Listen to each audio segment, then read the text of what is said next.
கட்சியினுடைய இரண்டாவது ஆண்டு விழா, அதாவது தேர்ட் இயரோட தொடக்க விழா.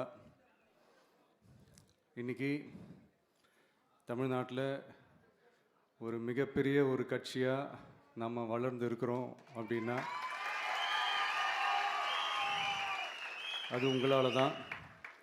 ப்ளஸ் நம்மளை நேசிக்கிற கோடிக்கணக்கான மக்களும் தான் அதுக்கு ஒரு மிக முக்கிய ஒரு காரணம். நீங்கள் தான் என்னுடைய ஒரு மிகப்பெரிய ஒரு பலம். உங்களை நம்பி தான் நானும் நம்ம கட்சியும் இருக்கிறோம். இதை நான் சொல்லி தான் உங்களுக்கு தெரியணும்னு அவசியம் இல்லை, இது உங்கள் எல்லாருக்குமே நல்லா தெரியும். அதனால் இன்றைக்கி உங்கள் எல்லாருக்கும், நம்ம கட்சியில் இருக்கிற தோழர்களுக்கும் தொண்டர்களுக்கும், இந்த கட்சியினுடைய ஒரு தலைமை தொண்டனான என்னுடைய வாழ்த்துக்களும் நன்றிகளும்.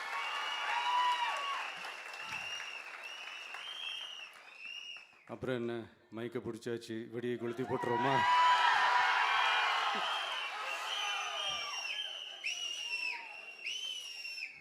(1977) ஜூன் மாதம்னு நினைக்கிறேன். ஜூன் மாதத்தில் புரட்சி தலைவர் எம்ஜிஆர் அவர்கள் ரேடியோவில் ஒரு பேட்டி ஒன்று கொடுத்தாங்க. அதில் பேசும்போது சொன்னாங்க, பேரறிஞர் அண்ணா அவர்கள் இருந்த இடத்தில் இப்படிப்பட்டவர்களும் அமர்கின்ற ஒரு நிலைமை ஏற்பட்டுச்சேன்னு எண்ணி எண்ணி கண்ணீர் வடித்தேன். அன்னைக்கு அந்த கண்ணீரை துடைக்க ஆரம்பித்த இயக்கம் தான் அண்ணா திராவிட முன்னேற்ற கழகம்னு சொன்னார். அதே மாதிரி 2017 அப்புறம் 2021 அப்புறம் தமிழ்நாட்டுடைய நிலைமையை பற்றி யோசித்து பார்த்த நம்ம தமிழக மக்கள், காமராஜர் அவர்கள் இருந்த இடத்தில், அண்ணா அவர்கள் இருந்த இடத்தில், எம்ஜிஆர் அவர்கள் இருந்த இடத்தில் இப்படிப்பட்டவர்களும் அமர்கின்ற ஒரு நிலைமை ஏற்பட்டுச்சேன்னு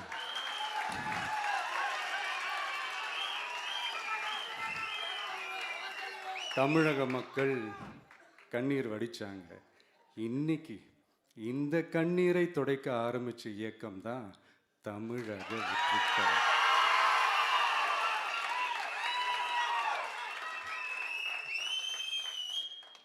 இப்படியெல்லாம் நம்ம பேசுறதுனால கண்டிப்பாக சில பேர் கொந்தளிப்பாங்க.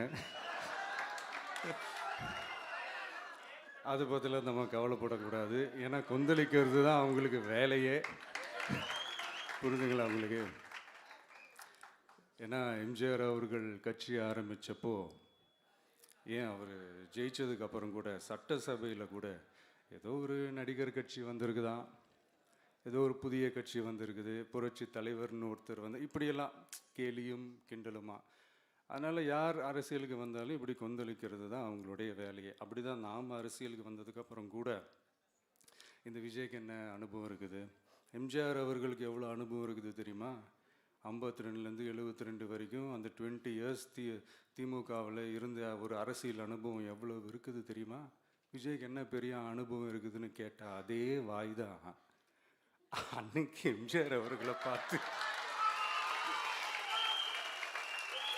அன்னைக்கு எம்ஜிஆர் அவர்களை பார்த்து, அரசியல் அரிச்சுவடி தெரியாதவர், கவர்ச்சியை மட்டுமே நம்பி இருக்கிறவர், அட்டக்கத்தி, வாய் விளம்பர வள்ளல், இவருக்கு கேள்வி மட்டும்தான் கேட்க தெரியும், பதில் சொல்ல தெரியாது, நிருபர்களை சந்திக்க மாட்டார், டெல்லியை வகச்சிக்க மாட்டார், மேலே இருந்து அவருக்கு அவ்வளோ ப்ரெஷர் இருக்குது, அப்படி இப்படின்னு சொன்னதும் அதே வாய் தான். அதனால் எம்ஜிஆர் அவர்களை மட்டும் இல்லை, அவருடைய தொண்டர்களை கூட விட்டு வைக்கலை. அது என்னது, இந்த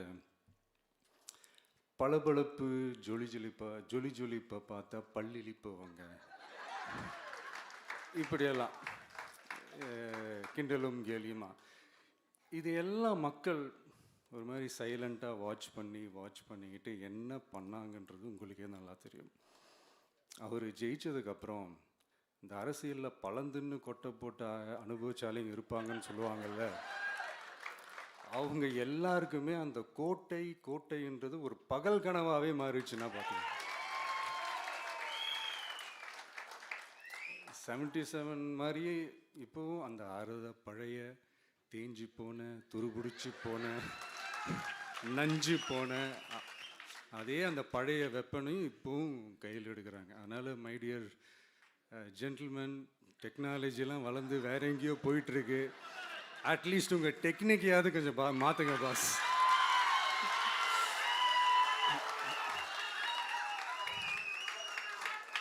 காமராஜர் அவர்களையும் விட்டு வைக்கல. அவருக்கு இலக்கியம்னா என்ன தெரியும்? அவர் மாபெரும் புலவர், அந்த புலவர் இந்த புலவர்னு அவரை பற்றியும் கிண்டலும் கேலியுமா. அதான் முன்னாடியே சொன்ன மாதிரி யார் எதிர்த்து நின்னாலும் அவங்கள கொந்தளிக்கிறது தான் அவங்களுடைய வேலையே.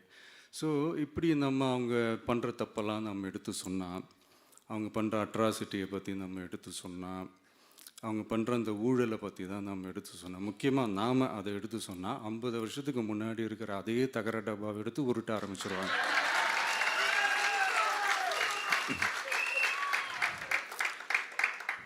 பவளவிழா பாப்பாவுக்கு வேற என்ன தெரியும்?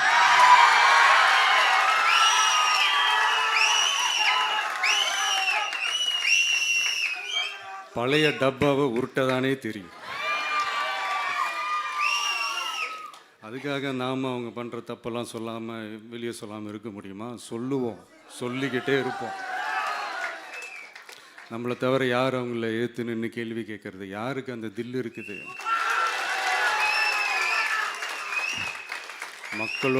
மக்களோட ஒரே பிரதிநிதி நாம் மட்டும்தான். ஸோ இப்படி இருக்கிற இந்த நிலைமையில் இன்னைக்கு இந்த டிஜிட்டல் உலகத்தில் திருவள்ளுவர் இருந்திருந்தாருன்னா இந்த தீய சக்தியை பற்றி என்ன திருக்குறள் எழுதியிருப்பாரு? ஒரு கற்பனையா, அநீதி, அராஜகம், தில்லுமுள்ளு இவையெல்லாம் திமுக முதற்றே உலகு.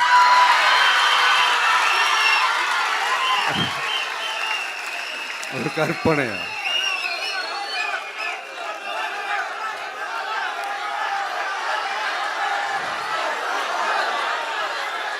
அநீதி, அராஜகம், தில்லுமுள்ளு இவையெல்லாம் திமுக முதற்றே உலகு.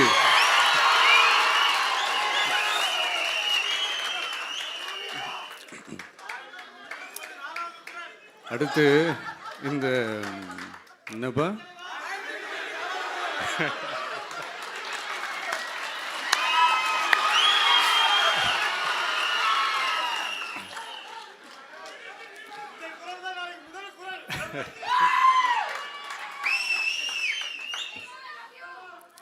அடுத்து இந்த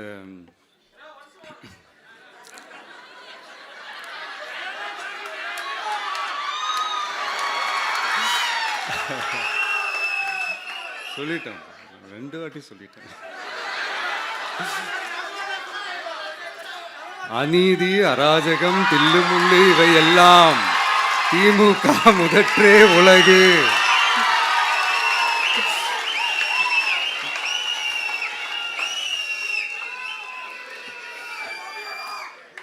அடுத்து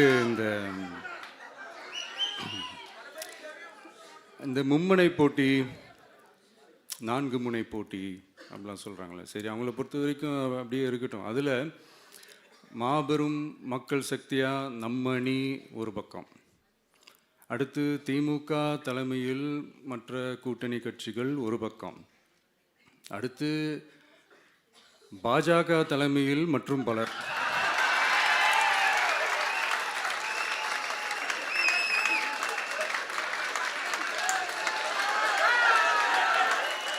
என்னப்பா சிரிக்கிறீங்க? உண்மையை தானேப்பா சொன்னேன்.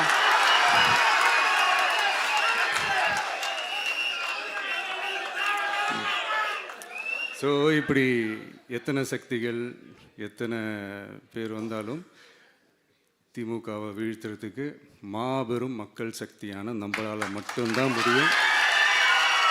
நம்ம டிவிகேவால் மட்டும்தான் முடியும். ஸோ இப்படி இருக்கிற இந்த நிலைமையில் ஏய் விஜய் வீட்டு விட்டு வெளியே வா, ஏய் விஜய் வீட்டு விட்டு வெளியே வா, இப்படியெல்லாம் கேட்கும்போது எனக்கு எப்படி அது தோணுதுன்னா, ஐயோ இவங்க ஒவ்வொரு வீட்டில் இருக்கிற ஒவ்வொரு விஜயும் இவங்க கூப்பிடுற மாதிரியே எனக்கு தோணுது. அப்படிதான் எனக்கு தோணுது. அதனால பொறுங்க பாஸ், வருவாங்க. முறையாக வருவாங்க. ஓட்டு போடுற அன்னைக்கு ஓட்டர் ஐடியை கையில் எடுத்துக்கிட்டு ஒவ்வொரு வீட்டில் இருக்கிற ஒவ்வொரு விஜயும்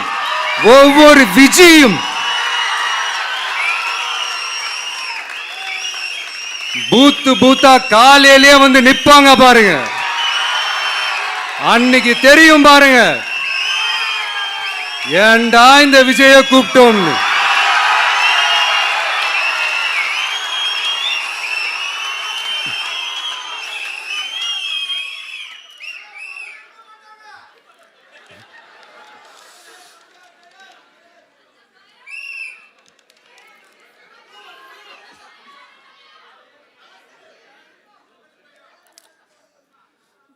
ஸோ இப்படி பேசினா உடனே இவரு நான் சினிமாவா இது அப்படின்ட்டு ஆரம்பிச்சிருவாங்க. நான் சினிமா விட்டாலும் நீங்கள் சினிமா விட மாட்டேங்கிறீங்களேப்பா.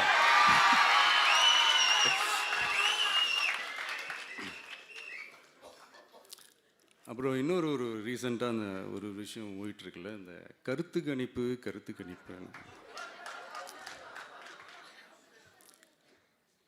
அதில் நிறைய பேர் உண்மையான கருத்து கணிப்புலாம் சொல்கிறாங்க. அதையும் நான் தப்பு சொல்லலை. சில பேர் கடுப்பில் விட்ட கணிப்பாகவும் இருக்குது, அதையும் நான் தப்பு சொல்லலை. இந்த கடுப்பில் விட்ட கணிப்பாளர்களுக்கு நான் சொல்லிக்கிறது என்னென்னா, ஒவ்வொரு ஊராக தெருவா வீடு வீடாக போய் நீங்கள் அந்த கருத்து கணிப்பு எடுத்து பாருங்கள். ஒவ்வொரு வீட்லேயும் டிவிக்கு இருக்கிறத நீங்கள் பார்ப்பீங்க.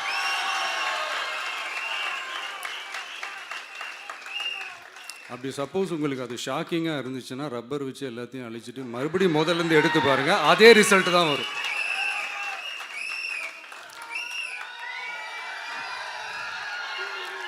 இது என்னப்பா லாஜிக்கு, அது எப்படி எல்லார் வீட்லேயும் டிவிக்கு இருக்கும் அப்படின்னு நீங்கள் கேட்டிங்கன்னா, ஒரு சின்ன சாம்பிளுக்கு ஒரு சின்ன டெஸ்ட் ஒன்று பண்ணி பாருங்களேன். நம்ம சிஎம் சார் இருக்காங்கள்ல, ஸ்டாலின் சார், ஒரு 2 இயர்ஸ் பேக் இருக்கும்னு நினைக்கிறேன். ஒரு மேடையில் பேசும்போது சொன்னாங்க, இந்த மாதிரி என்னோட கட்சிக்கு அவங்களுடைய கட்சிக்காரங்க சில பேர் பண்ணுற அட்ராசிட்டி, ஒரு சில மந்திரிகள் பண்ணுற சில அட்ராசிட்டிஸ்லாம் பார்த்து ராத்திரியில் எனக்கு தூக்கமே வரமாட்டேங்குது அப்படின்னு ஒரு 2 இயர்ஸ் பேக் இருக்கும்னு நினைக்கிறேன். அந்த வீடியோ கூட இருக்குது. அப்படி இருக்கிற அவர் என்னைக்காவது ஒரு நாள் அசந்து தூங்குவார்ல, அப்போ அவர்கிட்ட போய், சார்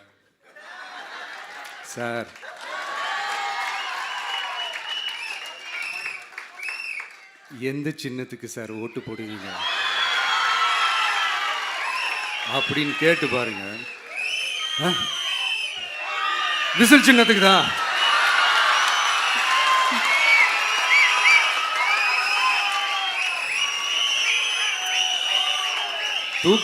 தூக்கத்தில் இப்படி டப்புன்னு எழுப்பி கேட்டால் டப்புன்னு உண்மையை போட்டு உடைச்சிருவாங்க.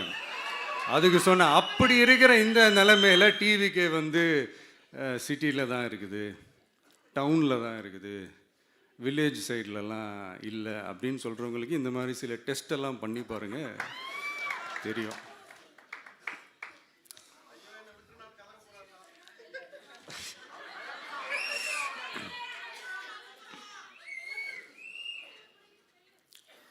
விசில் சின்னம் போகாத ஊரே இல்லை.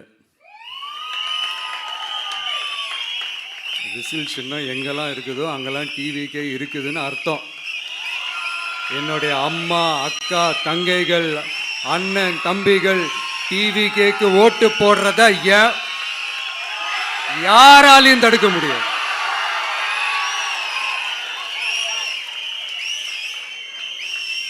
ரத்த சொந்தமா நம்மளை நினைக்கிற நம்மளோட வகையராக்களை எந்த கட்சியாலையும் எவ்வளவு விலை கொடுத்தாலும் வாங்கவே முடியாது.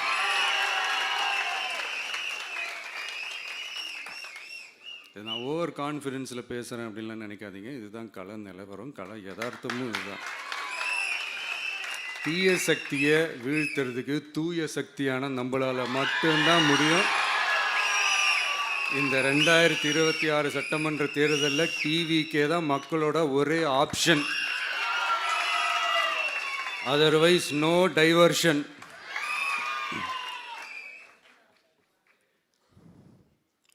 இந்த டப்பா இன்ஜின், ஓட்டை இன்ஜின், எவ்வளோ இன்ஜின் வந்தாலும் டாப் இன்ஜின் நம்ம டிவிக்கே தான்ன்றது மக்கள் ஆல்ரெடி முடிவு பண்ணிட்டாங்க. அதனால் நம்மளுடைய தோழர்கள் அதை மனசில் நல்லா ஏற்றிக்கிட்டு இன்னும் ஷார்ப்பாக ஒர்க் பண்ணுங்கள். நான் ஏற்கனவே சொன்ன மாதிரி ஒன்றியம், நகரம், பேரூர், பகுதி, கிளை எல்லா இடத்துலையும் அந்த பூத்தாக அந்த நம்மளுடைய வேட்பாளர்களுக்கு ஒற்றுமையாக இருந்து வேலை செய்யுங்க. நமக்கு மாபெரும் கூட்டணியான மாபெரும் மக்கள் சக்தியான குடும்பமாக நம்மளோட இருக்கிறாங்க. இன்னொன்று அன்றைக்கி நான் சொன்ன மாதிரி நம்மளுடைய விசில் சின்னத்துக்கு ஓட்டு போட வைக்கிறது மட்டும்தான் உங்களுடைய வேலை. மற்றதெல்லாம் மக்களோட சேர்ந்து நான் பார்த்துக்கிறேன்.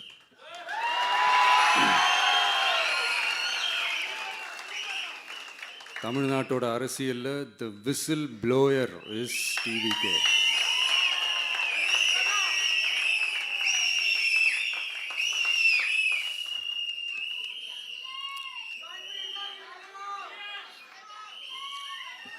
நம்ம மக்கள் இந்த விசில்ல ஊதுல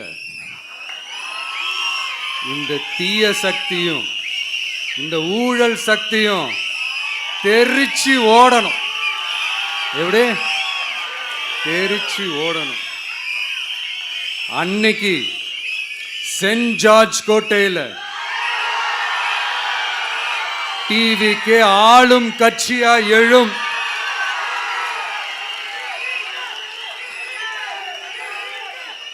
உங்களோட நான் இருக்கேன், நம்மளோட நம்ம மக்கள் இருக்கிறாங்க. இதுக்கு மேல என்ன வேணும்? கான்ஃபிடென்ட்டா இருங்க, நல்லதே நடக்கும், வெற்றி நிச்சயம். மீண்டும் சந்திக்கும் வரை நன்றி, வணக்கம்.